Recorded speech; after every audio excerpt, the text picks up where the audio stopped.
Élus des provinces du Nord Kivu, Sud Kivu, Ituri et Maniema sur l'agression de la République démocratique du Congo par l'armée rwandaise par M23 AFC.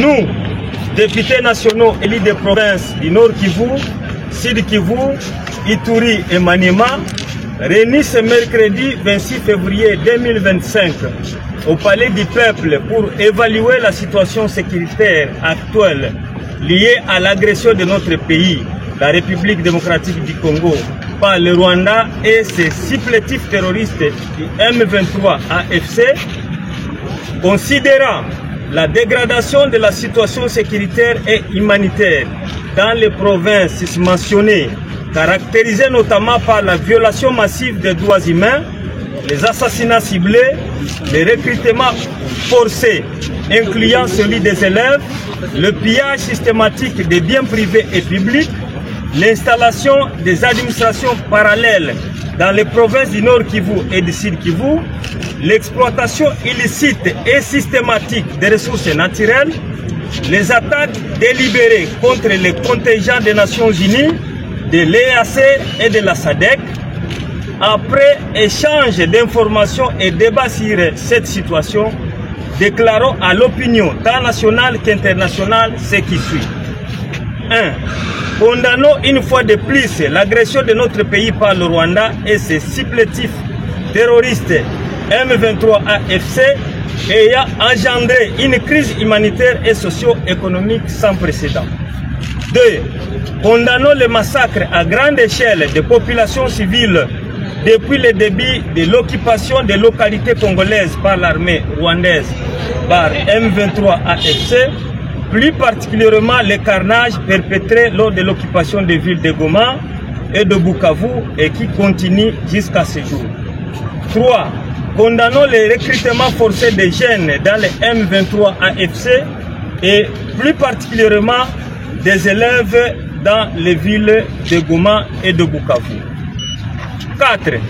Exhortons le gouvernement de la République à clarifier la mutualisation des forces UPDF et FARDC. 5. Déplorons et condamnons le pillage systématique des biens des populations civiles et de l'État congolais prenant la destination du Rwanda ainsi que la destruction de plusieurs infrastructures sociales dans les zones occupées. 6. Dénonçons l'occupation des maisons des populations civiles et l'incendie de plusieurs édifices et des habitations privées ainsi que la destruction des récoltes par les agresseurs. 7. Réitérons notre soutien indéfectible à toutes les institutions de la République, à nos forces de défense et de sécurité ainsi qu'aux Wazalendo. 8. Saluons et apportons tout notre soutien aux efforts diplomatiques menés par le président de la République, chef de l'État, accompagné de toutes les institutions de la République ayant abouti à la prise de la résolution 2773 du 21 février 2025 du Conseil de sécurité des Nations Unies qui exige le retrait sans condition de l'armée rwandaise par M23 AFC de toutes les zones occupées. 9.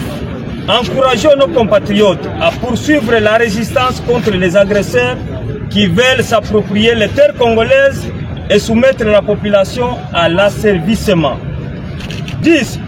Invitons le gouvernement de la République à rendre plus performantes nos forces de défense et de sécurité, à user de tout son pouvoir et à renforcer l'unité et la cohésion nationale en vue de décourager toute personne ou toute organisation qui jouerait le jeu de l'ennemi en faisant sa propagande ou en stigmatisant certains compatriotes sur base de leur appartenance linguistique, comme c'est le cas de quelques messages et vidéos véhiculés dans les réseaux sociaux contre les Swahiliphones. 10. 11. Invitons le gouvernement de la République à apporter une assistance substantielle aux déplacés internes. 12. Invitons le procureur de la République, le procureur de la Cour pénale internationale à mener ces enquêtes avec impartialité afin que tous les auteurs des actes de violation des droits humains commis en République démocratique du Congo soient poursuivis et condamnés.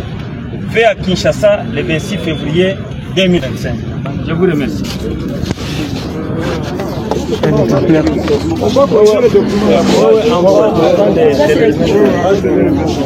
On corrige le document.